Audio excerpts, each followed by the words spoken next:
And let's be clear about something here. The Republicans were caught in some very public fights during the 15 rounds of voting over several days for Speaker, but they are not the enemy. They are not the enemy. Matt Gaetz of Florida may have engaged in some very tawdry behavior, but he is not the enemy.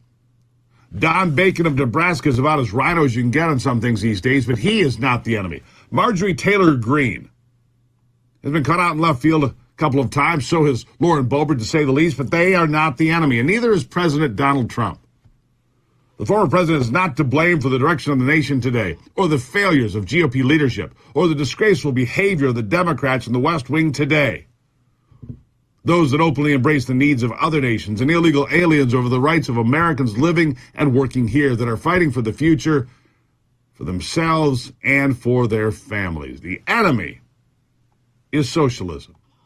The enemy is globalists. The enemy is the World Economic Forum. The enemy is the Green New Deal. The enemy is those that are attacking and destroying farms in the Netherlands, fertilizer in America, freedom in Canada, and a host of other overreaching government invasions into people's personal freedom and liberty.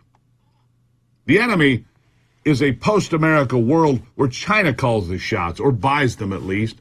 The enemy is a world where personal freedom means nothing. The enemy is the end of Western civilization altogether, and those that claim they know better how to run things.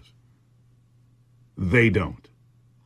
The enemy is the United Nations, Agenda 2030, and every similar effort being undertaken to undermine the freedom of speech, of the press, of religion, of the right for redress of grievances, which, as you can tell today, I have plenty. Good to see you.